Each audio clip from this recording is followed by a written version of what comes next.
All right, it's 1 p.m. Central. We're going to get started here. Good afternoon, everyone. Thank you so much for making time out of what I know is a super busy time of year. I'm sure you have lots of emails and campaigns that you're working on, either planning or writing, and you're really trying to get things rolling for year end. So I appreciate you making some time in your super busy schedule to just block out an hour to talk about year end and talk about some new strategies that we can start to implement. Before we get started with the actual content here, I got a few things I want to share with you. Number one is this. Let's see if my slides will work here.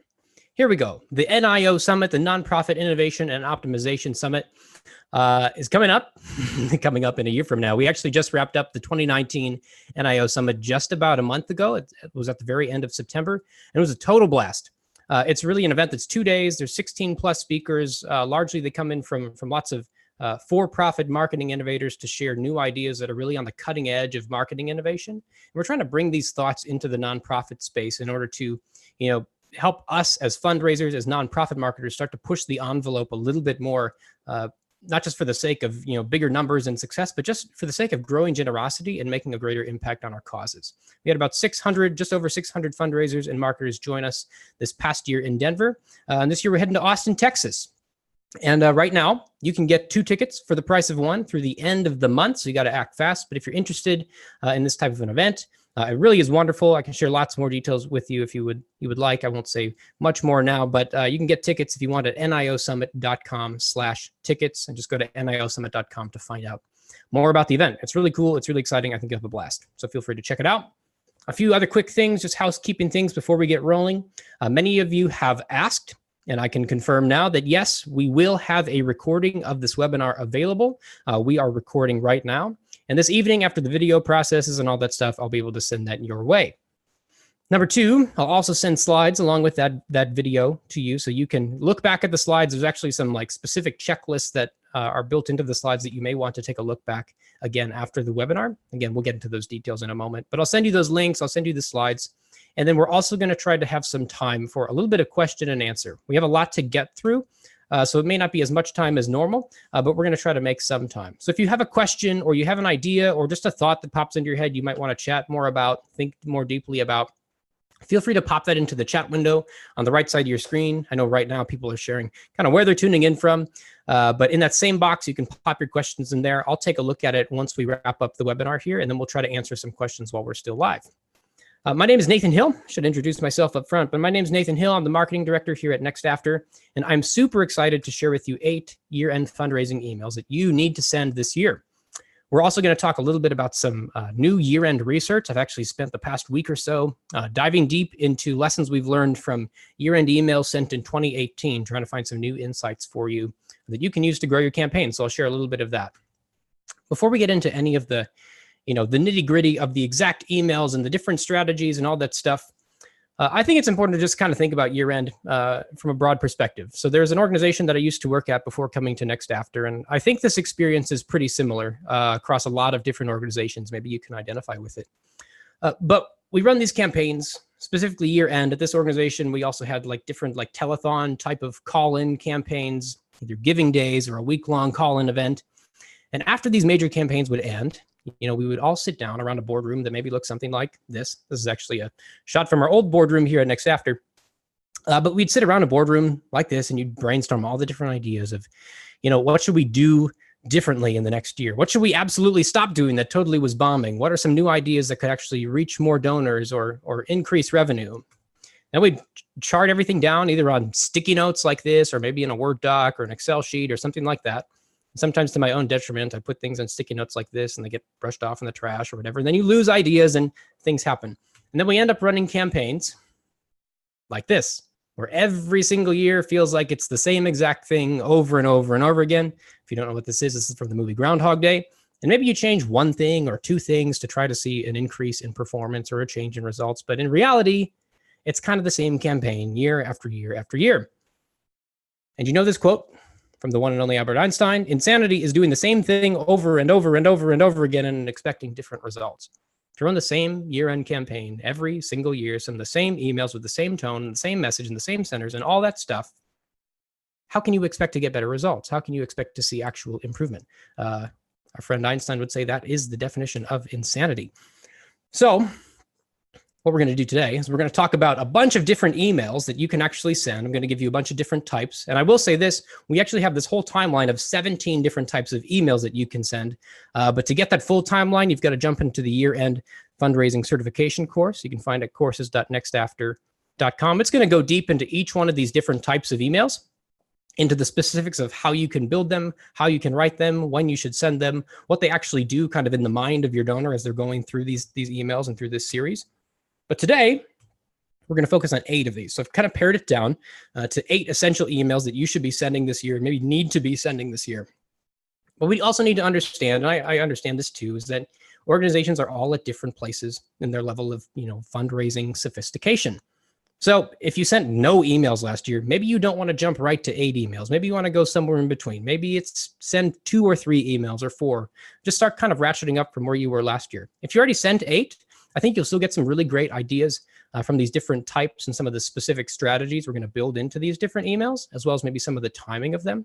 But maybe you want to check out that course too and dive into some different, maybe more advanced strategies that you can apply. But first, before we jump into the specifics of the emails, I promised I'd share a few fast facts that we learned from analyzing year-end 2018 emails. We actually took a look at over 7,000 emails that came into what we call our aggregate donor inbox. And by looking at these emails, we can start to draw, these common trends and find the threads that kind of run through each one. What are the common things that people are saying or not saying? And then how can you fit your communication into that to actually set yourself apart from maybe the common trends so that you can cut through the clutter of the year-end inbox? We all know that the holiday season is insane in a whole lot of ways, but especially in the email inbox, it is cluttered with not just nonprofit emails, but also for-profit emails, lots of sales and holiday things. And it's so hard to get your message across in such a busy time. So I'm going to share a few fast facts that might give you some ideas as to how to cut through some of that clutter. Number 1, this is so interesting. The average nonprofit brought in 35% of their online revenue during the year-end season in 2018. 35%. That is not a small number. That's a very significant number. Now, you might say, if you see the little note in my footer here on the slide, it says, we really were looking at 25 specific organizations that are fairly representative, but you may say it's skewed a little bit because they have active online fundraising programs, maybe more so than other people. So is that really relevant for me? But if we bring in some other data too, Neon CRM, who would have a much larger sample size because they're a CRM platform, actually took a look at the same concept, but actually fundraising overall. And they found this, that nearly 1/3 of annual giving occurs in December. Now, when we're defining the year-end season, we're really talking about like November 15th, so mid-November through the end of the year. Neon's looking at just December, and the 31% of annual giving came in just in that month. Bloomerang, in partnership with Pursuant, did this study along some similar lines. They actually found this, that 50% of nonprofits receive a majority of their donations between October and the end of the year, October through December. So whichever the specific number is, maybe we can't pinpoint exactly 100%. It's 34 or 35% of donations come in. We know this for a fact. There are a lot of donations at stake during this time, and you've got to come to the table to play. Number 2, sorry, not sorry about this. December 31st is more important than Giving Tuesday. I know when we've said this in the past. I know I've shared this, and if you've watched any of our previous webinars, Brady's shared this before, Tim's shared this before, and we almost always get an email or two kind of harping on, well, why would you be against Giving Tuesday? And I'll say this up front.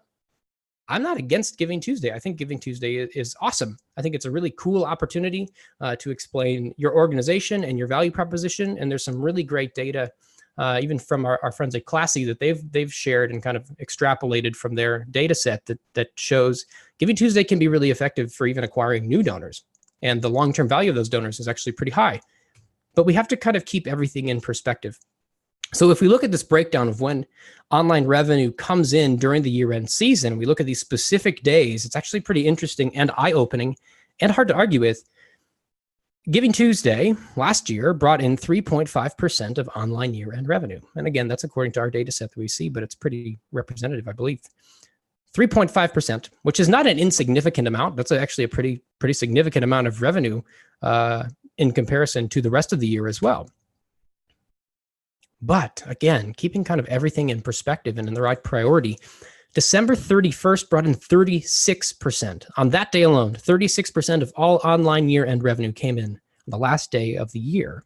And if you actually look at that whole last week of the year, so every of the 6 days that followed December 25th after that Christmas holiday, kind of when everything opens back up again and all of that, 53% of online year-end revenue came in during that last 6 days, that last week of the year, which is a significant amount.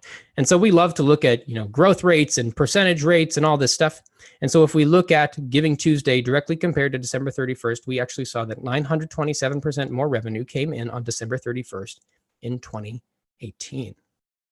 So what's the point? I'm not saying give up on Giving Tuesday. I'm not saying don't send emails on Giving Tuesday. We're actually going to look at a specific email to send on Giving Tuesday.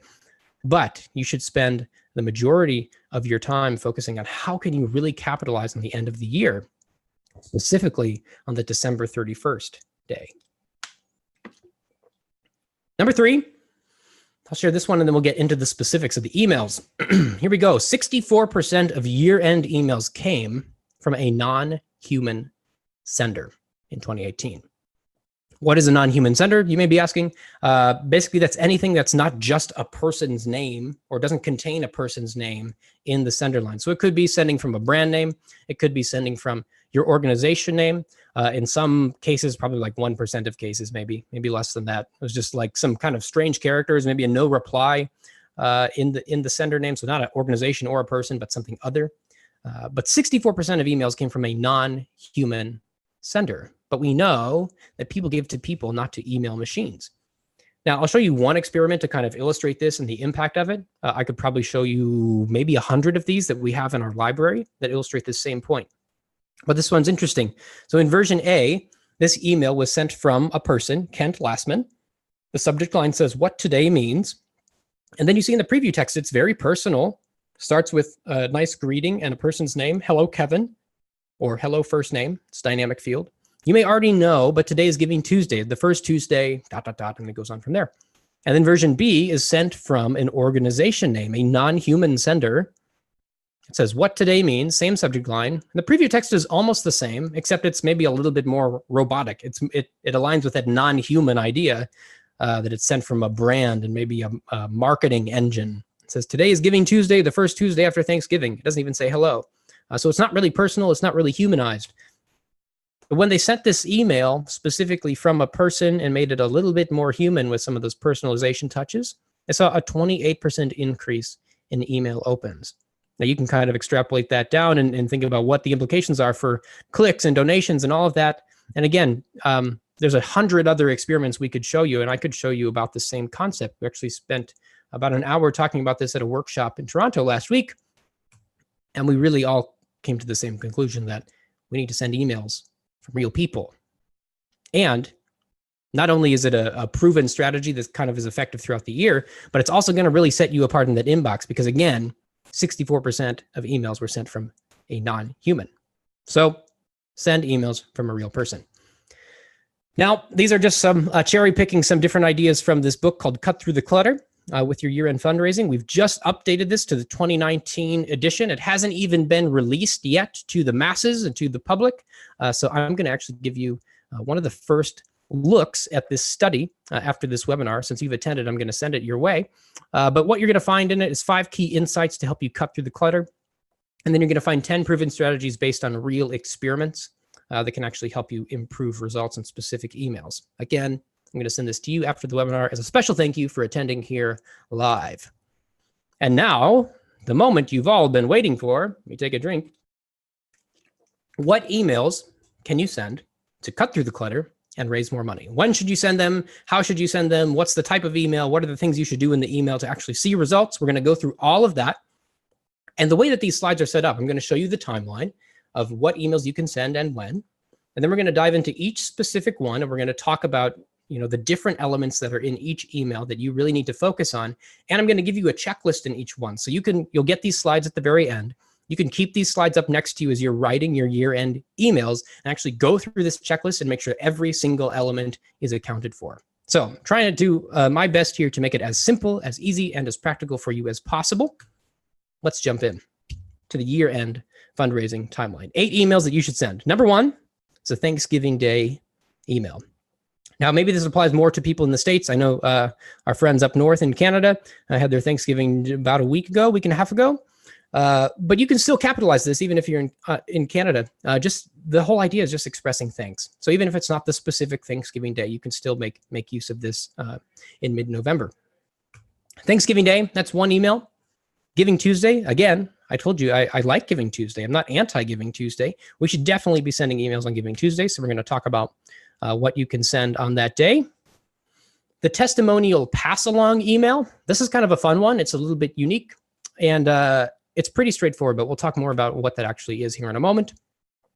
And then the December holiday email. So this is going to come up really on a specific holiday, whether it's Christmas or Hanukkah or something else, or maybe your list isn't affiliated with a specific holiday. Maybe you just send a happy holidays email. We'll talk more about that here in a moment. But the December holiday email is number 4 on that list. Next is the Only Days Left email. This email is going to come in the very last week of the year, so right after the December 25th date, so probably on the 26th or the 27th, right as we're getting close to really that countdown towards the end of the year where you're starting to feel that sense of urgency to give before the deadline. After that, we're going to look at the December 30th email. So you're going to send this on the second to last day of the year. And then the December 31st email. See, some of these are pretty straightforward, but we're going to talk about how to make them work.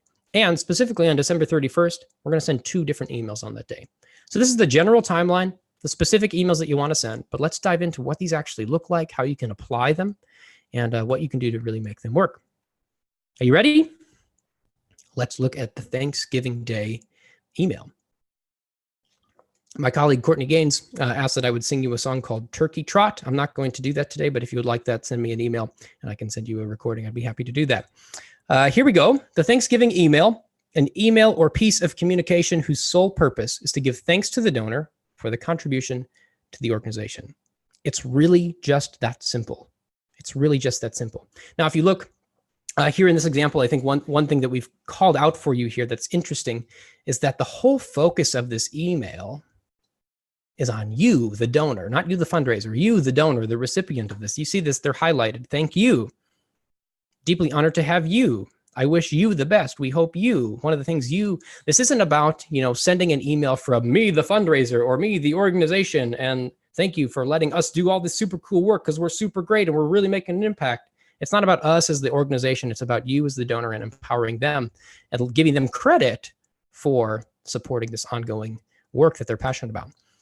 Here's some specific things to make sure that you keep in mind as you write your Thanksgiving email. Number 1, and we're actually going to see this throughout every single email that we send, it goes back to that whole idea of humanizing your email appeals, is that we want to acknowledge their name, call them by their first name. We want to acknowledge their time in this specific email. We want to acknowledge their contribution to the ongoing work that your organization is doing to make an impact on the cause that your donor cares about. Number 2, we want to call them to consume something that's free, you've made especially for them. We're going to talk about what that is. And then number 3, do not ask them for money.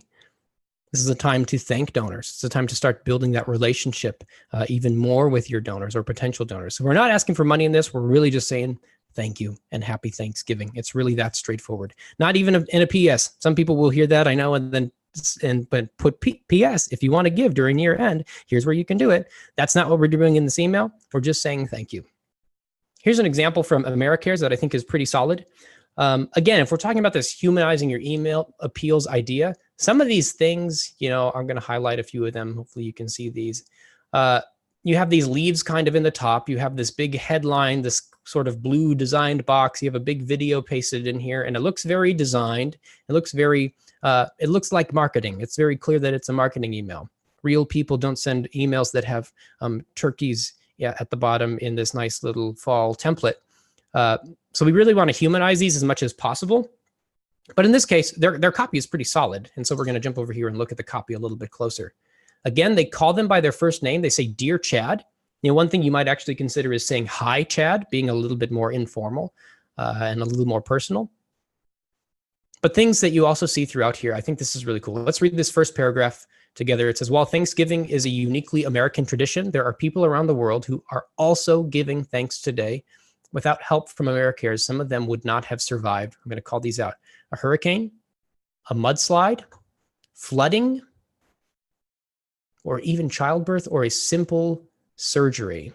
And so what's going on here is, they're just quickly saying thank you, but they're also calling out some of these specifics of their value proposition, reasons that someone might give to support them, specific causes that they can actually make an impact on, and that AmeriCares is making an impact on via their investment. So even in this thank you, they're starting to build this case for support for later on as to where your money is going and why you should give to AmeriCares. And again, you see this idea of you. It's all because of you. You are their hero and ours too. We're thankful for you. We're passionate and honored to do this work. So grateful for you. Here's a look at what your support does. You see this. It's in almost every single sentence multiple times, emphasizing that you, the donor, are making this possible. Now, if we look back at our checklist over here, we acknowledge their name, their time, their contribution. It's all about them. We want to call them to consume something free. What is that? In this case, it says this: here's a look at what your support lets us do every day. Now, I don't really know what's on the other end of this link, but it's kind of clarified up here because you have this video pasted, and then down at the bottom in the PS, this is a little bit more clear, maybe is a better direct call to action. Watch our Thanksgiving video, and happy Thanksgiving. This is not a donation appeal. This is sending someone to a video that AmeriCares has made for their audience to help them understand the impact both that AmeriCares is having and that the donor is having via AmeriCares, but also is thanking them and wishing them a happy Thanksgiving. It's just really simple. It's cultivating content. It's starting to just build a relationship, but centered around this common cause that they're all working towards impacting. So that's kind of the free content that we're talking about. Something that you don't have to give a donation to access, and that's actually helping you kind of engage deeper with the actual cause itself. Here's another example of an email, Thanksgiving email that's pretty solid. Again, this is from Big Brothers Big Sisters, but again, we see that there's like all this design stuff up top. Maybe we would want to drop this in this case and just be a little bit more personal, but nonetheless, there's some good copy in here that's interesting. Another angle you can take is using some quotes from people that have been impacted. And you see this going on here. Here's a quote from Michaela. My mom's been sick in some shape or form for the majority of my life. She's been with me for every milestone. That's my big sister in this case. She's been with me for every milestone, from listening to me ramble about my first serious crush to consoling me when teenage drama became too much. She's always been there. So you have this quote that's just immediately you feel the impact of this organization. And then they're saying things like this: it's your generosity that helped Big Brothers Big Sisters serve over 2 million littles in the past decade. As you gather with your family and loved ones, you see they're just using the word you all throughout and making it about the donor and making the donor the hero in this case. It's a pretty common strategy, but you see how it's just woven into every single line in these two different emails. You're just adding the word you, making sure it's you focused and not organizational focused. Why does this email work? Maybe you're saying, well, Nathan, I want donations. That's why I'm here, because I want to figure out how I can grow my year-end fundraising. And you're just saying, don't ask for money and just send a thank you email. And that's not exactly what I'm saying. I'm saying in this case, don't ask for a donation, because what this is going to do is it's this idea called priming. Maybe you're familiar with it, maybe you're not.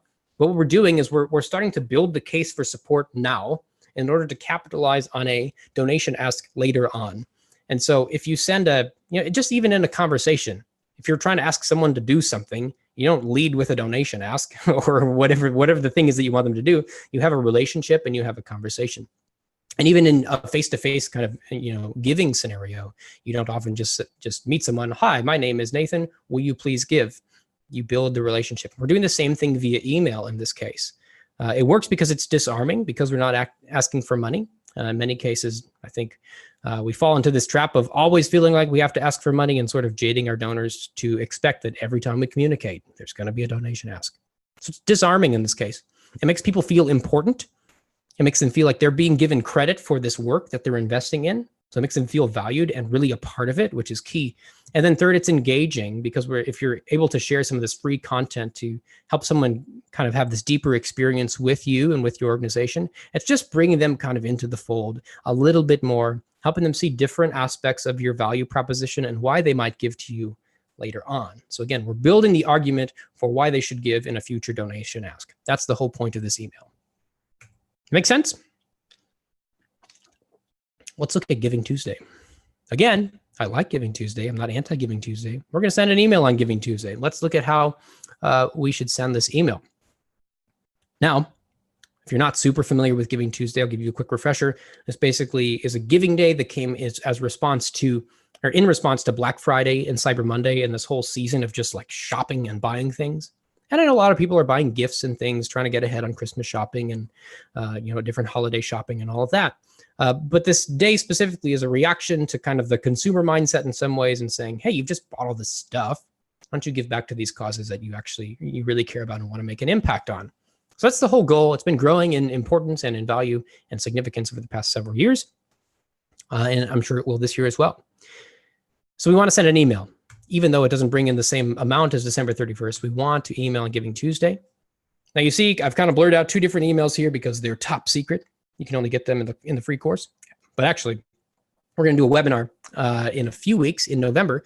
We're actually going to talk about some different strategies that you can use on Giving Tuesday to maybe have a more holistic campaign. Maybe if you've been sending an email on Giving Tuesday for the past couple of years, I'm going to give you a different approach in the next webinar as to how you can use content marketing to actually grow revenue. But today, if you can only send one email, you're only going to send one email, here's what you can actually do. 3 things that you want to do. You want to remind people of the significance of the day. You want to ignite urgency, why someone should give to you now and not later on. And then you want to call them clearly to give. It's something we, in many cases, as we observe different emails going out, something we often fail to do is actually make a clear call to action. So we'll talk about that. Here we go. Here's your checklist. Acknowledge their name. Remind them of what's at stake and make a direct donation ask.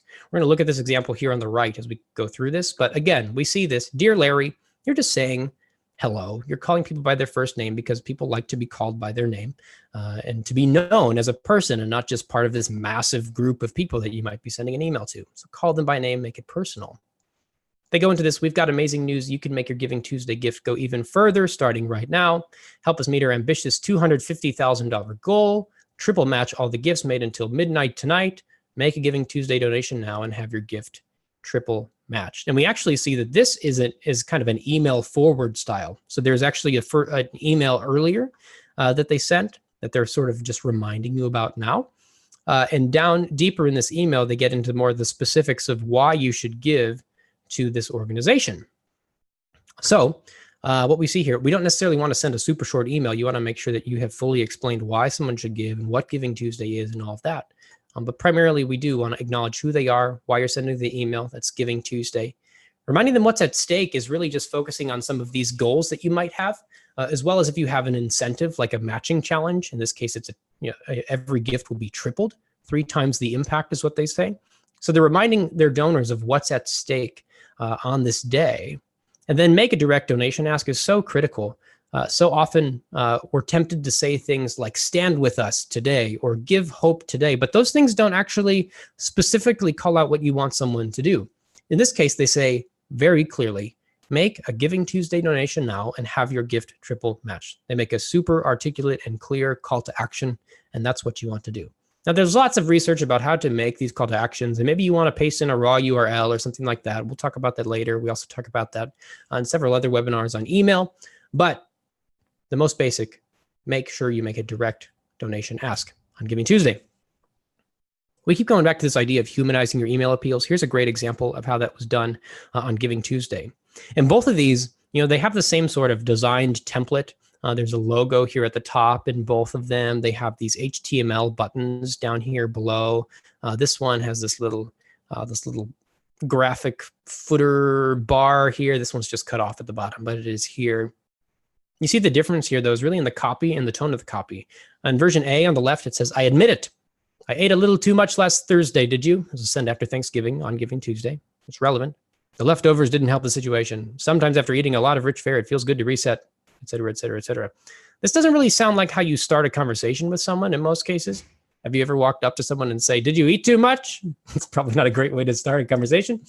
But in version B, it starts like this. Happy Tuesday, December 1st. It might seem like a normal day, but there's something happening you might not know about. That sounds like a little bit more believable way to start a conversation. Hey, happy Tuesday. Hey, did you know it's actually Giving Tuesday today? That's what people say to other people. And in this case, it made a significant impact. 60% almost 61% increase in total donations by making the tone and the copy of the email just a little bit more human and a little bit more friendly. It's less marketing speak and more human speak. Hopefully that makes sense. How does this actually help you raise funds? I think that's pretty clear. It helps you stay present when everyone else is present. On this day where all these organizations are kind of vying for donations, it helps you be a part of that and be a part of this day full of generosity. It might work because it sort of gives people a release from maybe the guilt they have of all the money they spent on all those great Black Friday deals. So it's a bit of a guilt release, you could say. But it also, there's a matter of participation where if donors have Giving Tuesday on the mind, because they're going to see this on Instagram and on Facebook and on Twitter and all across, the internet, really, they're going to see things about Giving Tuesday. If you're not involved and there's no opportunity to give to you, you might be their preferred organization, but you're not actually asking them to give. They may think that you don't need the donation, or for whatever reason, you don't want to participate in this day. Who knows? We want to be a part of this organic and natural way. You didn't create this giving day yourself. It's already been created for you. You can take part in that and capitalize on the donation opportunity. Value proposition. It's another opportunity during this year-end season to help donors make an emotional connection with you and with the impact your organization is having. You get a natural and organic and justifiable way to send an email where you can explain, when you give, when you give, here's exactly what your gift can do. And then finally, many organizations have matching challenges and things like that during this time. So it's an opportunity to just provide some additional incentive to give now. And again, you're capitalizing on this sort of natural and organic sense of urgency that you need to give a Giving Tuesday gift. You have to give it today. And so there's sort of this organic countdown kind of going on until the end of the day. So you can capitalize on that incentive to give now. All right. There's 2 down. We've got 6 more to go. We're going to keep powering through these here. And some of these will go a little bit faster because you'll see the commonalities between some of them. But the Testimonial PassAlong email is kind of a fun email. Even just for you as a fundraiser and marketer, kind of putting these stories together, it's a great way to just be encouraged by some of the work that's actually going on in the field related to your cause and see more stories of just people that are being impacted. And it's always fun to share these with people. But the whole idea here, the Testimonial PassAlong email, is to use this almost like forward style email where you are, in this case, we're saying showcase a testimonial from someone that's been impacted by your organization. You get to tell somebody else's story or even invite them in to tell their story about how they've been impacted by the generosity and support of your donors and potential donors. So in this case, this is kind of a more religious example, but we see here it has some of these common elements, addressing people by name. In this case, they have an image of the person that they're telling a story about. Some of these like the narrative that starts here. They do have a donation ask here to give generously today. Please follow this link. This is sent from Justin Simpson. So a nice personal sign off here. Feels like a fairly human email. It's a decent little example of what this can look like. Let's look specifically at some of the common elements that we want to call out here. Again, you want to acknowledge who they are, call them by name, acknowledge the relationship you have with them. But ultimately, you want them to really feel that they are having an impact on the person's story that you're telling, that they are the reason that this story happened. I'm trying to make that direct connection and make it as tangible as possible. Number 2, share an actual testimonial, either by just copying and pasting a testimony that you have on hand or telling a story through narrative. Maybe you're more, maybe more of a creative type and a decent writer, and you have that capacity to really weave this nice narrative story together. Go for that if that's in your skill set. Number 3, you want to give credit to the person that you're emailing for this story. Make them feel involved, make them feel like they are part of it and valued. Then you want to ask them to donate now. Make a specific call to action, a direct call to action. And then finally, remind them of any, again, special incentives you have, like a matching challenge if you have one during this time of year. Let's look at a specific example. And man, I have prepped this webinar like 3 different times, and every time I read through the story, it kind of gets me choked up a little bit. And I don't follow this organization specifically, but just the way that they've crafted this narrative is so pretty. But here we see that Mark's story is the headline. They have this big image of who we presume to be Mark. Again, I will kind of say people don't necessarily send emails to real people that start like this. Maybe you could take this image and sort of move it down in line. Maybe it's here. I'll kind of push the copy down, but you could place the image in line here. That feels a little bit more natural. But I do think in this case, the image is likely pretty important to kind of, help anchor people to who the person is you're telling the story about. But you might test that as well. Anyway, let's look at the copy, because the copy is really where it gets good here. So this organization actually helps people and families who may have a family member that's in prison. And so what they do is they try to, in some ways, like, help fill some of these family bonds and keep people connected. And so you see what's going on here. Mark's father was in prison. It says it was impossible for Mark to visit because the prison was a 3-hour drive away. I'm going to highlight some of these so you can see them. Prison was a 3-hour drive away. Mark's family was too poor to afford the trip. 5 Christmases passed, and Mark was sure that his dad had forgotten him. Even just that. Heartbreaking to read that. But then you see what happens. There's kind of a turn here. That's not what Mark thinks anymore. Something changed. Christmas was getting closer. Mark's dad signed him up for Angel Tree. Mark's eyes lit up as he opened his gift, which was a brand new basketball. We're going to jump down here a little bit. This is so interesting. He never played with this basketball, even though basketball was his favorite sport. That basketball is still on a shelf. But why? Because he says this, it's just a reminder of how much my dad loves me. It's a reminder of how special it is to me.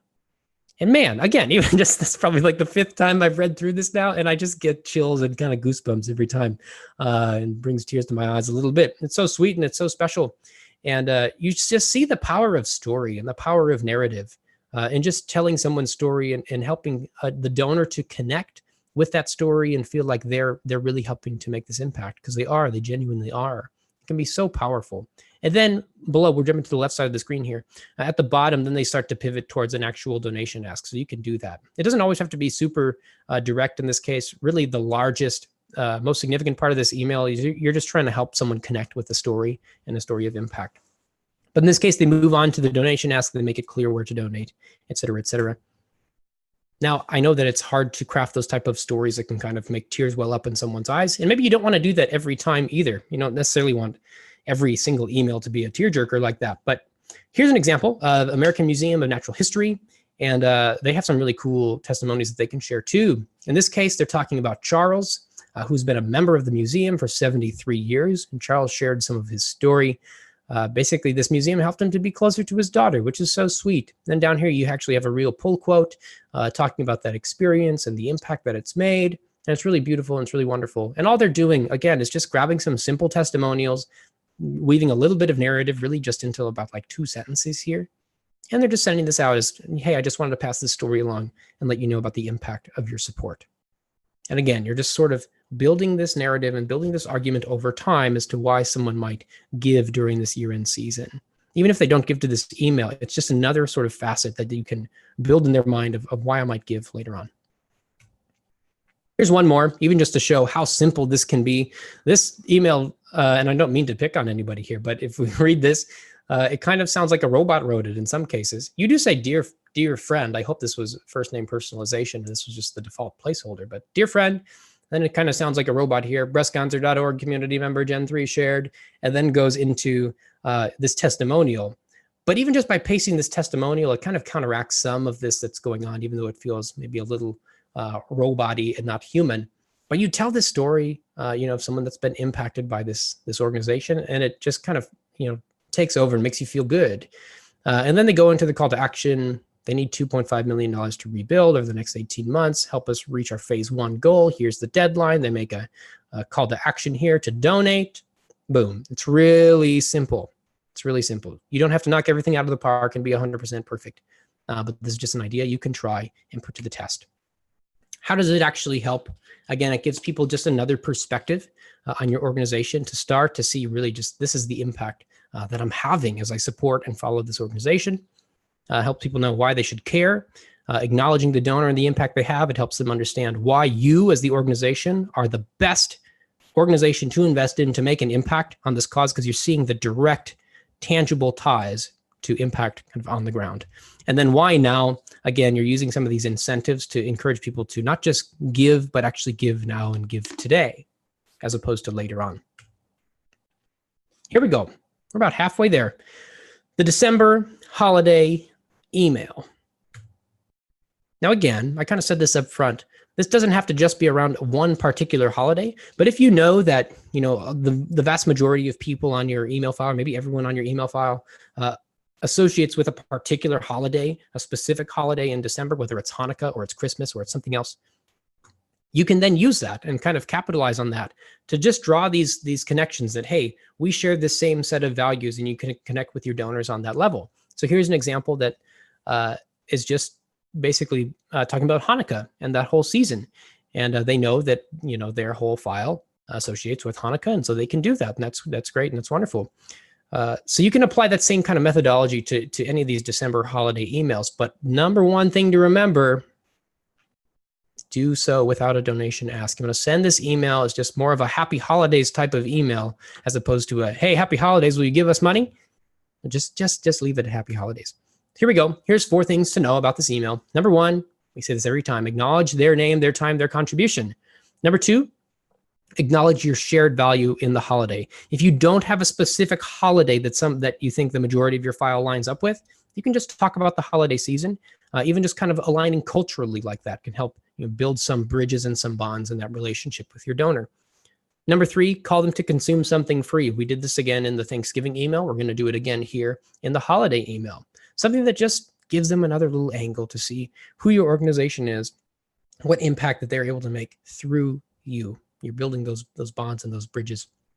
And then lastly, do not ask for money, even in the PS.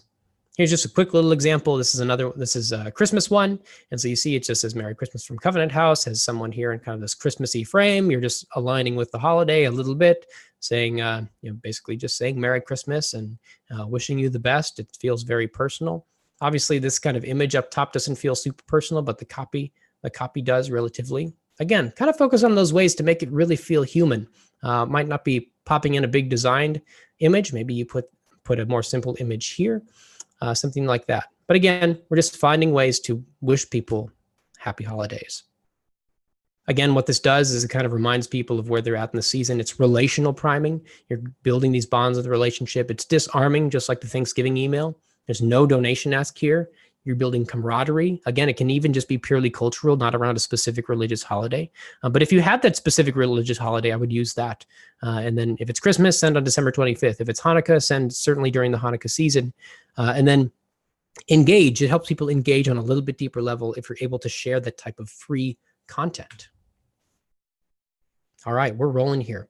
Only days left. What in the world is this? This is during that final week of the year. Maybe December 26th, December 27th, as you're getting a little bit closer to that final year-end deadline. This is an email that you can send. A couple quick examples that I'll show you in here. But again, this email is sent typically during the final week, at the beginning of that final week, to really kind of kick off this final push.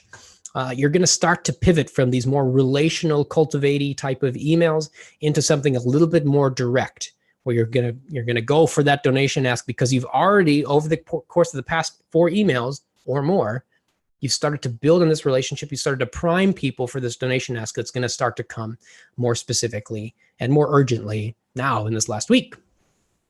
Here we go. 5 things to keep in mind as we look at this example, and then as you write this yourself. Acknowledge who they are in your relationship in the time frame, when it actually is. It's getting closer to the end of that deadline.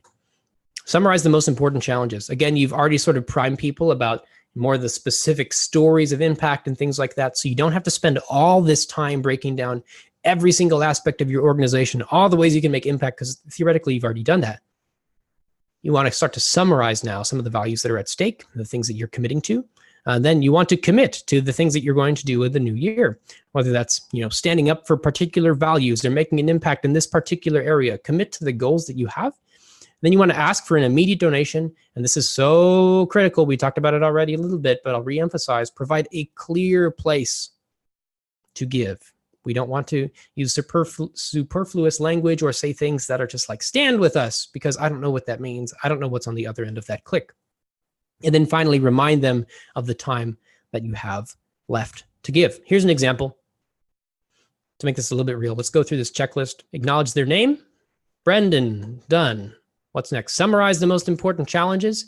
You see they're sort of summarizing some of these things here. This is from the Sierra Club. They're emphasizing the time that's left, 102 hours left. Starting to feel a little bit of that urgency. Although in this case, I have to do some mental leaps to calculate how many days is that? I don't really know right away. But here, everything that's at stake. They're gutting national monuments. They're stacking the EPA with climate deniers. They're approving pipelines that they know will spill and go right to low-income communities. So again, these are things that they have sort of unpacked in a little bit more detail over the course of the season. And now they're just summarizing these different things. Again, you can apply this to your own organization in your own context with your own areas of expertise in the areas you're trying to impact. But they're just trying to summarize some of these different things, call to mind maybe stories that they've shared previously, and then emphasize what you can do about it. You can do something about it. It's very straightforward. And then they move into this call to action. They're re-emphasizing the time deadline. They're sharing that there is a match challenge. These are incentives to give now, not wait until the last moment, but like get it done. You need to make your gift because there's only 102 hours left and it will be matched. And then they have a clear call to action. Have your donation matched dollar for dollar. Click here to donate $15 or more now. I know exactly what I am expected to do, and I know exactly where to click right here. I can click here. Now, again, there may be some other options in terms of your call to action. We dig more into that in the email course and some different email webinars. Maybe you might paste just a raw link here. Looks a little bit more human rather than hyperlinking big text. We don't. Some of us do this, but most people don't.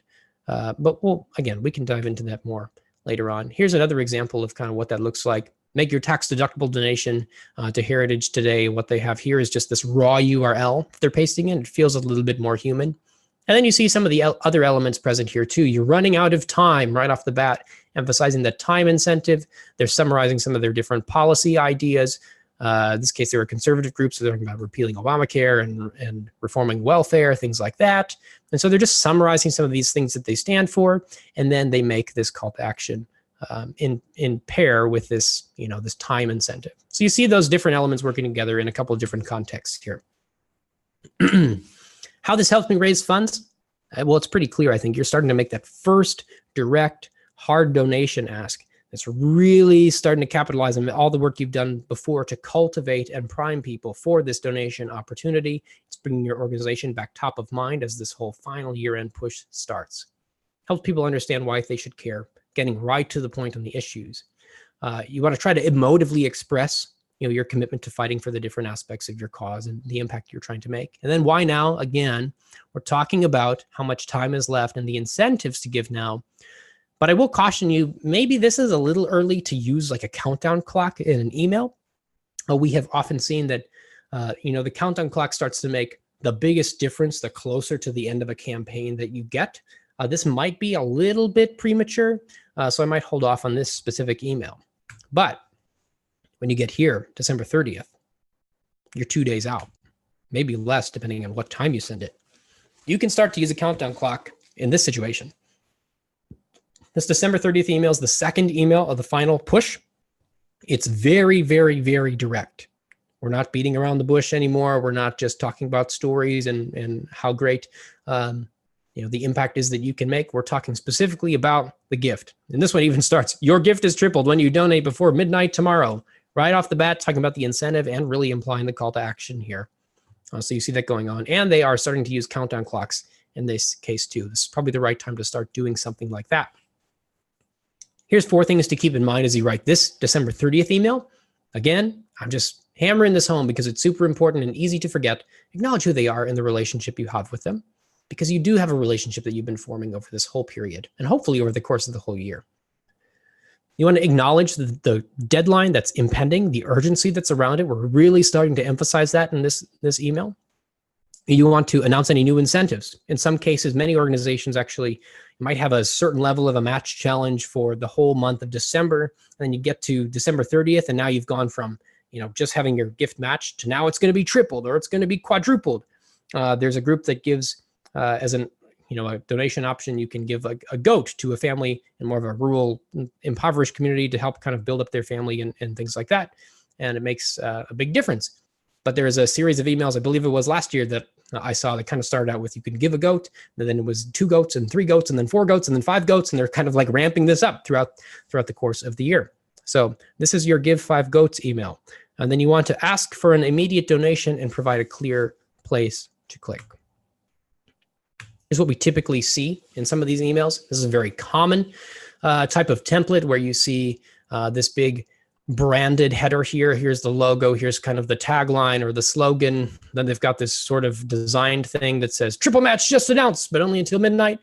So they're really emphasizing that. It says, Dear Elaine, here's a person's name. And then it talks about, some different things that they're trying to stand for or against here. You're emphasizing over and over the deadline that's going on. Every single gift made matched up to $250,000, actually triple matched. Hello. And then you have all these different giving options. Here's another example from Back to the Bible. Basically, they're doing a similar thing, just in some more simplified text. I know time is short, so they're emphasizing the time deadline. Facing a $600,000 goal, they're being very clear about what the goal is. They need your help to meet the goal when? They need your help to meet the goal today. Thank you for giving. Here's actually an additional incentive. You see incentives kind of coming in. Just kind of all the tools are coming out to incentivize someone to give now and not delay any longer. We need your gift by midnight tomorrow. And then you have a call to action. Maybe this call to action could be better because I don't quite know what beat the clock is. I'm a big NBA fan. And so that's what I think of. I don't really think of giving. I think of trying to beat the shot clock. So in this case, the call to action could actually probably be a little bit clearer here. Nonetheless, some of these things are going on in all these emails. How does it help you raise funds? Again, you're being very direct. You're just kind of ramping up the urgency in every single one of these emails, capitalizing on the stories and the arguments that you've sort of built up to this point. And then you're using outward incentives. You're announcing one of the biggest, boldest incentives to give by a deadline for the entire year. And then personal and informal tone is actually what we want to shoot for. We're going to look at an example of that here in a moment. But we've seen that the actual best performing emails, again, are more personal. Not so much like this. This doesn't really feel like a personal email, but more so like this. Let me show you an example. Again, whether or not you align with, this organization and the things that they value, I think the ideas here are fairly universal, because what's going on is, the sender here is Jim DeMint. He was the president of this organization at the time that this email was sent. And it says, make this bold statement in the subject line. And then Jim DeMint was actually the sender for pretty much this whole season. And so there's a level of continuity going on. We tend to assume that having that level of continuity can actually be helpful, but we'll see a different example here in a second. The tone of the email is very formal, which is pretty common for most organizations. We tend to like clear brand language and really stick to our guns in that area. But in this case, it's very formal and it's professional. But then they tested it against this idea. The sender is Christy Fogarty. Now, this might not have been the most known name in the world to the email list, but it's more believable. She's not the president of the organization. She's a director of membership. A little more believable that she might write you a personal email. So it's sent from Christy. It sounds more human. It says checking in. I wanted to check in, and then talks about the gift and kind of where it's going to go, the impact it's going to make. I hope you'll be able to stand with us. And then they actually do, they make the call to action here. There's a clear link right there. Again, maybe some ways we can improve the call to action here for sure. But there's a lot of great things going on in terms of being friendlier. You see this here, friendlier, informal, empathetic tone. That's the tone that they're going for all throughout this email. It's a stark contrast to the formal and professional tone of the first one. By making it a little bit more human, we see the side by side, 136% increase in donations, 103% increase in average gift. So as you're writing these emails, consider that your donor's inbox might be full of a bunch of heavy marketing messages. How can you cut through the clutter? One way is to just be human. People read emails from real people. They respond to emails from real people. We're getting close, everyone. December 31st, we're actually going to send 2 emails on December 31st. Here's what that looks like. The December 31st email is the final push that you have. Again, each one of these, you've kind of seen the urgency ramping up and ramping up and ramping up. This is the absolute most direct that you can make it, using all the incentives, pulling all the tricks out. Here's an example from the ACLU. Again, they're kind of doing all these things. They actually have this call to action right here. This might be a little premature because you haven't even said hello yet. But here they say the first name. Maybe you could say, hi, Emery. This is it. Today is the last day. Right away, they're emphasizing the need to give and the urgency. Make your donation before midnight. Let's look at what you can actually build into these emails, into your December 31st morning email. So maybe you try to get this email out early in the morning. Maybe it's a 6 a.m. or a 7 a.m. type of email. Again, acknowledge who they are. Never forget that. Acknowledge the deadline. Acknowledge the urgency. Acknowledge that you're trying to have the best start to the new year as you possibly can. You're casting this vision forward of the impact that you can have in 2020. If you have new incentives for the final day of the year, make sure to introduce those. Maybe now you're up to a 4X match or a 5X match or something other than that that's really creative. Then you have this add inward incentive intensifiers. In this case, we want to use these countdown clocks. We can start to use those. We can use progress bars, actually showing that we're so close. We're only 20% away from our goal, and that can make a really big impact in this time. If you use a progress bar too early in the campaign, it might actually be a demotivator because, we're only 20% of the way to the goal, and we only have 7 days left. I don't think we can make that. It might actually be decreased motivation. But in this case, the last day of the year, you can use that progress bar to help show people we're so close. You can help us get just a little bit closer. You can also use social proof. That'd be things like how many people have given, maybe gifts recently given or something like that. And then ask for an immediate donation. Again, be clear. Don't ask people to stand with you. Ask people to give. Be clear. Here's another example from the museum, American Museum of Natural History. You see at the very top, they have this countdown clock that's going on. They're actually stating up here, this is probably for the preview text, your gift today goes 3 times as far. One thing interesting to call out here, they're saying more, more, more, more. And immediately when my eye sees that, I kind of think like more money, more donations, give more. But really what they're trying to say is they're trying to summarize some of these value proposition ideas. So maybe it'd be better in this case to bold like free school visits, more vital research, more special exhibitions, more explorations. And then they move into this call to action. Again, it's short, it's succinct, it's mentioning the deadline, it's counting down to the deadline. You feel the urgency. Later down here in the email, you actually see a progress bar towards the goal. Lots of good things going on. Lots of good things. Here's another example. The countdown clock is maybe in a more relevant position where you've actually talked about the gift and now you're saying, we need you to give now and look how much time is left. There's not much time. See all these different elements going on just in a couple different ways here. The December 31st email, again, it's got outward incentives, challenges, matches. Maybe someone's covering all the overhead for the gift, something like that. You've got inward incentives like the countdown clocks and the progress bars, things that are going to more or less subliminally motivate people to give now. And then you want to keep it short. You want to keep it to the point. Don't drag on and on and on. Keep it to the point. Now, the final email, the December 31st evening email. Here's what's going on. Again, acknowledge their name. Acknowledge that you haven't received their gift yet. This is actually pretty critical. All along the way here, if someone's donated already, you probably don't want to keep them in your main house file emails or in your main segment. Segment them out. You don't want to keep berating people with asking them to give when they've already given. And maybe they've given twice because they just want you to stop sending the emails. So you want to make sure you segment them out. Number 3, ask for an immediate donation. Again, make sure it's clear where to go. You can actually do something kind of cool here. You can set it up like a forward type of email where you show the previous, either the previous day email, or maybe if you've used this morning email, you can include the morning email below as if you're just saying, hey, did you see this? Make sure you give. And then finally, test using a different sender. If you kind of vary your senders, you could create kind of the spark in the inbox where it changes things up a little bit. Here is the PM email. Below is the kind of the forward of the morning email. And again, it's relatively short to the point. Maybe could be shorter if we wanted to really be succinct. And they have, in this case, they have a lot of links to give.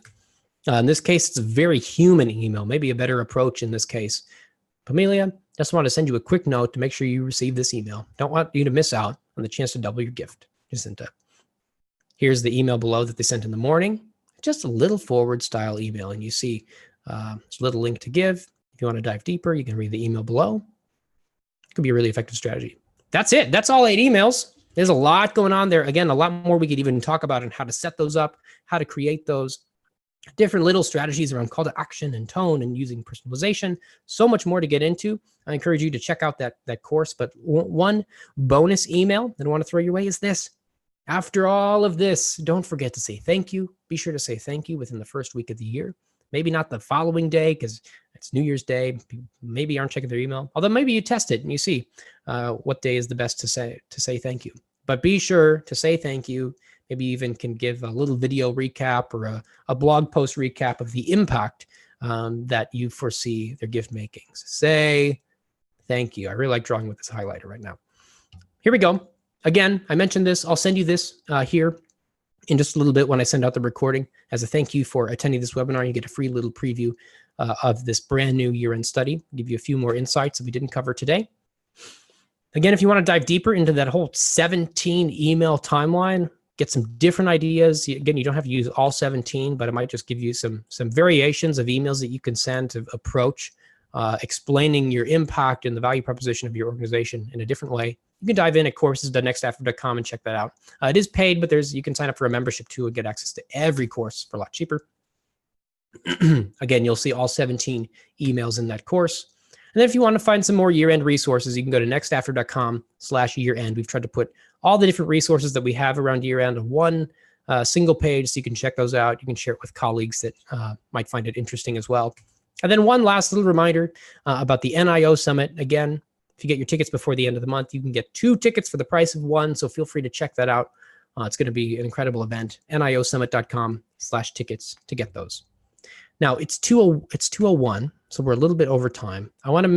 We'll save the next 5 or so minutes for questions. If you can stick around, we'll try to do some of those. Let me pull up the little chat window here and see. If you have questions, feel free to drop those in the chat. I'll take a look at those and we'll try to answer as many of those as we can. Again, if we don't have time to get to everything, then I'll try to send you an email and follow up. So if you have questions, pop them in here. I think they're just loading up on my screen right now. So I'm taking a quick look. I'm just going to work from bottom to top because that's what I see. And again, if I don't get to your question, feel free to send me an email, nathan@nextafter.com, and we can chat a little bit more. Let's see. Here's the question. Life for the innocent. What do you think is the best way to link give URLs? A button, colored, underlined, bolded copy, the URL itself bolded? Yeah, that's a great question. And I mentioned that a few different times, but didn't quite have an experiment to really to show you. So if you want to dive more into that, you can find videos on it at nextafter.com/resources. But let me give you a quick answer. What we have found is the best way to actually make that call to action is to use a raw URL. We call it a raw URL. Basically, if you go to your donation page and you click into the URL and you copy it, and you paste it into your email, that's what you want it to look like. Now, that's not in lieu of using like UTM tracking on one of these links. You can still apply your UTMs because really it still is hyperlinked text. It just appears as if you pasted the actual link. Apply your UTMs to that as well. You just don't have to show those. So it's not in lieu of tracking, but using that raw URL can actually make your email just feel that little bit more human and actually lead to greater response. Great question. Let's see. Again, sorry if I'm skipping over your questions. I don't have someone behind me to watch all these questions and feed them to me like we normally do. So I'm just kind of going through the ones I see here. From Cindy, should we ever use more designed emails? I'm using BombBomb with video emails. I don't know what BombBomb is, but in this case, should you ever use more designed emails? It's hard to say exactly. A lot of the experiments that we have really focus around donation appeals. And I would say in almost every single case, if you're sending a specific donation appeal with a specific singular call to action, you should send a humanized personal email, not heavily designed, because really it goes back to that whole idea of people give to people, not to email machines. So if you're building this relationship with someone and then now you're sending an email that feels like it's marketing, we haven't seen those outperform a humanized email really ever. So I would encourage you heavily, if you're sending a donation, specific appeal, or an email with a direct call to action, you want them to take one action, I would send something very human and very personal and skip some of the design elements. Now, if you don't want to take that at face value, I would encourage you to test it. Please test it. And if you see different results, please share them with me because I would love to know. Again, we're not necessarily beholden to any specific strategy if the data says we should go somewhere else. So if you test it, you see something different, feel free to share it. Okay, let's see. Emily, we've been told from our donor base that they like the number of emails our org does not send, and we definitely don't send this many. Now, there's always the option to unsubscribe, for sure. There's actually a couple tests, I think, in our database where people running a campaign have actually put in a little almost like pause type of button. It's not a button, it's a link that basically says, hey, if you I forget the exact language, but if you don't want to give during this campaign or during this time, you can unsubscribe from this campaign. So they're not globally opting out of every email you send. It's just, I can't give right now. I'm going to take a break. So that's a strategy you can try to implement. But oftentimes we also kind of see, people might say they don't want more emails, things like that. But oftentimes people just don't want more baddie emails. People don't want more spammy emails. But if you're taking this kind of approach where you're using content and you're building a relationship, you may be able to get away with sending more. That's what we see oftentimes. Let's see. If we have a broad donor base, when should the holidays email go out? If it's a broad donor base, not affiliated necessarily with a specific holiday, I would likely send close to the Christmas holiday. Again, it depends on your context, and maybe I assume that you're in the States, but maybe I shouldn't make that assumption. But oftentimes most people celebrate Christmas, even if it's not in a religious type of way. So around that holiday, maybe it's the 23rd or the 24th or something like that, you can send that holiday email. Again, you're trying to just kind of break up the timeline so you have a consistent pace of communication. So if you do send that testimonial pass-along email in the first week or two of December, maybe save your holiday email for that third week, and then finally you get into that final year-end push. Alexa says, do you have any tips for catchy subject lines? Alexa, yes, I do. I have a lot of tips for catchy subject lines, but not necessarily catchy, just subject lines that are actually going to lead to more opens, aren't necessarily ones that are necessarily catchy. And you also don't have to be the most creative copywriter in the world to write an effective subject line. We have a whole session on this in our email course, and actually was just teaching this at a workshop in Toronto last week. We spent about an hour or so talking about just subject lines and kind of everything in that email envelope. So the sender, the subject, and the preview text. So there's some different elements that you can use in the subject line. One you might try out is just mystery. If you want someone to open an email and you give everything away that's in the email in the subject line, there's no real reason. You're forcing someone to make a decision right away. Do I care about this thing or not? You're not giving yourself the opportunity to make the argument as to why what I'm telling you about is valuable. So adding just like a little bit of mystery in your subject line is one strategy that you can use. Again, we have like 5 different elements that you can implement in a subject line without being a super creative copywriter. That can actually lead to more opens and donations. So you can check that out in the email course. Let's see. We already send a monthly newsletter. This is from Camp Highland. We send a monthly newsletter email to our entire database. Should these 8 emails be included in this or separate? I would say separate. Maybe there's ways you can leverage your monthly newsletter. And again, I don't know your exact communication schedule. I don't know exactly when you send that out. Maybe if you're sending it earlier in the season, you can just give it a little bit of a year-end flair and count that as one of your 8 emails. Again, I wouldn't limit yourself necessarily to the specific number, only send 8. I'm not saying 8's the magic number. I'm saying 8 is a good number if you're looking, to grow your campaign or try something new. These are 8 emails that you can use, and I would recommend that you use. But you can also send more if you think your file can handle it. It's kind of up to you. We'll keep rolling here for a little bit while there's still questions. I know we're kind of over. If you need to roll and get back to writing these actual emails, go for it. I'm going to continue to answer a few questions while people are still around. Don says this. I assume you are removing people who donate during this 8 email appeal from the follow-on emails. That is correct. I think I mentioned that in one of the emails, but yeah, let's repeat that again. For sure, if someone's donated, you can absolutely segment them out. Absolutely do that. You don't want to send someone 8 emails asking them to give when they've already given. Now, there may be some strategies that you can use where you want to segment them out, and you still want to send them that Thanksgiving email. You want to send them that Happy Holidays type of email, anything that's really cultivating content.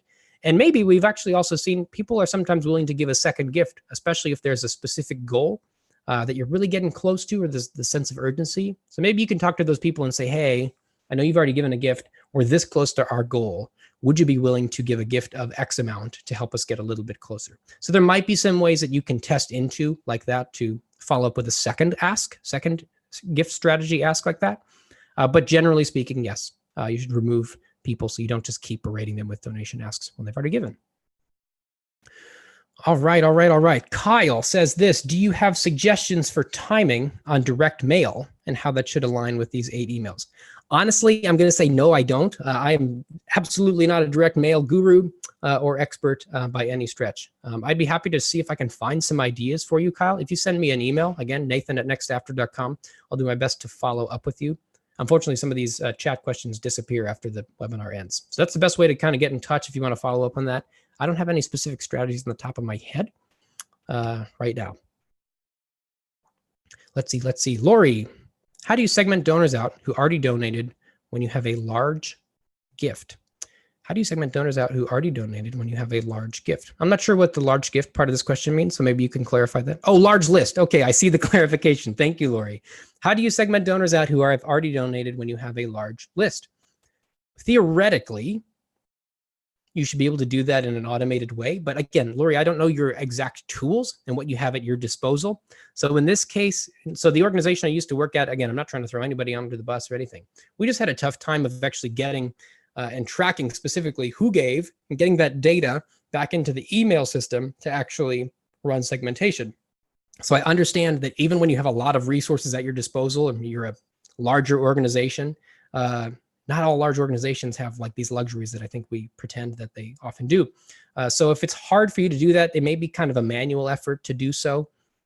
Maybe you can build segmentation rules around, have they visited the confirmation page yet? Maybe you can build segmentation rules around, in theory, you could do it based on like an event or something like that, or you actually have a real transaction record that you can push back to your email system. That's maybe a little more advanced, but again, it's hard to say exactly without specific tools. Here's another question. Maybe I missed this. Is it not actually human to include a photo of the sender's signature at the end? I didn't specifically talk about that, but man, all these questions are things that we cover kind of in our email course. There's so much, again, that we could get into on the specifics of how you build one of these emails, all the little nuances that can go into it.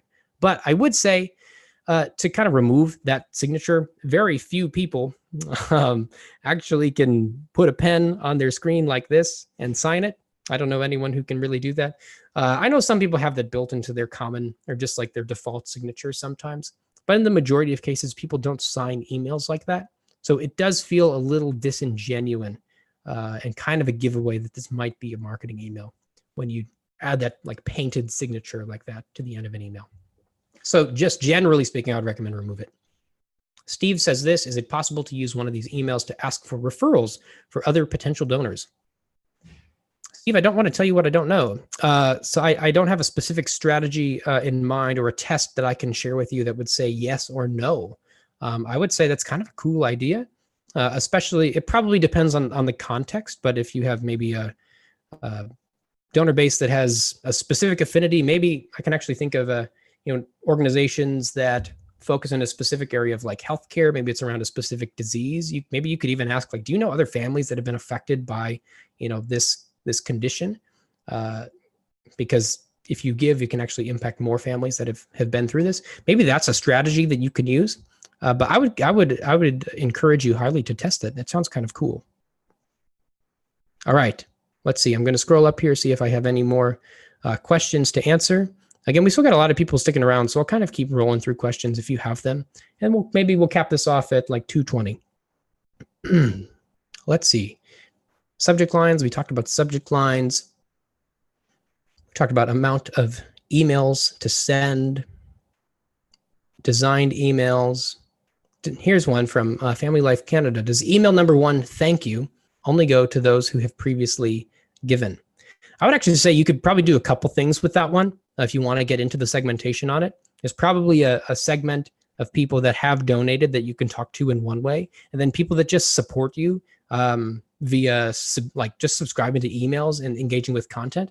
Yeah, I would consider that a level of support. They're engaging with you. They likely feel that they're somehow a part of this organization. There's at least an affinity there. So you can thank those people for being a part of this.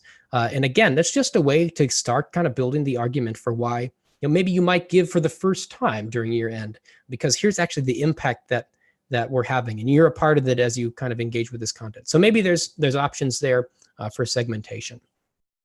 And that would kind of change the specifics of your messaging a little bit.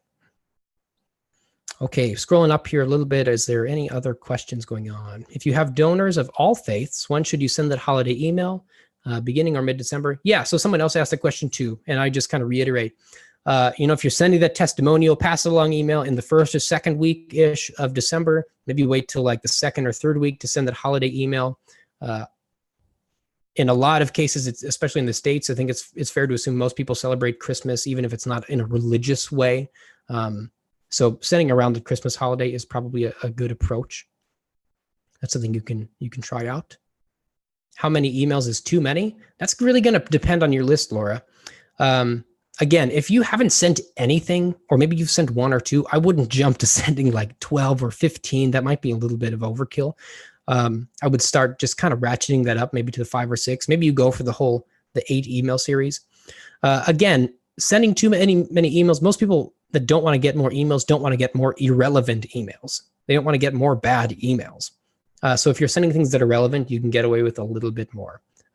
It's a number I would slowly kind of ratchet up, and it kind of depends on the size and engagement of your file. Hard to give a specific number there. But again, I wouldn't go from 0 to 24. Somewhere in between is probably best. Patty, do you think that all 8 should be from the same person, or can they be switched up? I would absolutely switch it up. Absolutely switch it up.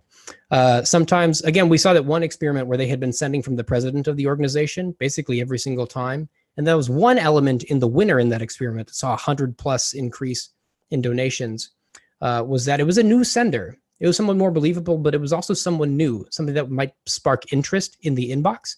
So I would vary that up. Even with our own, maybe you've caught on if you've been on our email list for a little bit. We try to vary senders between myself and between Brady and between Tim and Paul, and we all have different things that we tend to talk about, because we want you to know that we're real people. You can actually respond to us. They're not just marketing emails. They're real human interactions, and making our best attempt at it. And just having that variance makes it more believable, because we are real people that are trying to really have conversations and help you as much as we can. Let's see.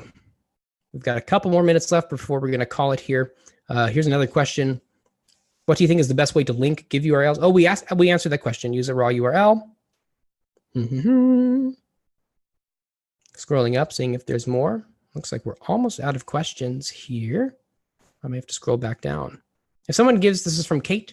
If someone gives to an earlier donation, do you keep sending things? Oh, we answered that. Yes, we did. We did answer that. We can opt those people out of this campaign and maybe segment them in a different way, use a little bit different messaging to keep the cultivation going for sure. All right, I'm seeing if there's any new questions, and if not, we might just wrap up here.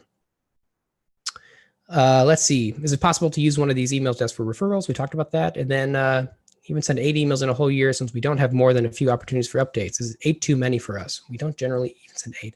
8 is probably too many if you don't send at least 8 emails in the whole year. So I would start smaller. I would start with maybe a few emails, even just to kind of test your file out. Even starting now, just with some cultivation messages, maybe you send 1 or 2 in November, and then maybe you send 2 or 3 in December.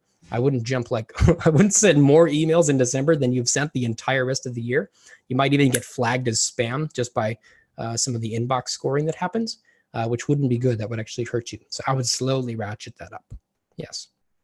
And then last question we're going to take here from Lee. Goal seems arbitrary. Do I need to show how I arrived at the goal? Honestly, I would imagine, I can't think of a specific test where we've shown this, but I know there is research around if you can make the specific project or just the organization more tangible, there is a higher likelihood that someone's going to give. So you just have this big arbitrary goal that's like, hey, we want to make a greater impact, and we think that we need $1 million to do that. Will you give? That's not really tangible, and I don't know where my money is going to go. But if you have a specific goal where you can actually spell out, this is the goal, here's exactly what it's going to do, and this is why I think it's going to take X amount of money to make this impact on this cause that you care about, and you can really spell that out in a tangible way, that's probably going to be more effective. Again, it might be interesting to even test some different messaging in there to see what's most effective at making it just more tangible and more accessible for people. So if you can, maybe set up a test on a couple of different angles of how you can word your messaging. All right, we're going to shut it down. Thanks so much, everyone. I so appreciate those who stuck around. I appreciate you taking an hour and 20 minutes out of your super busy schedule to just talk about year end. I'm super grateful for you, grateful for all of the work that you are doing to impact this space and to make impact on all these great causes. I wish you all the best in this year-end season. Again, you can go to nextchapter.com/year-end to find some additional resources, as well as sign up for some of the upcoming year-end webinars. We'll talk more about Giving Tuesday next month. And then we'll do a whole live optimization session at the very beginning of December where you can send in your upcoming emails. We'll actually take a look at those specifically and come up with ideas live on the spot that you can implement to improve those. Again, thank you. Thank you so much. Grateful for you. And we are rooting for you this year end.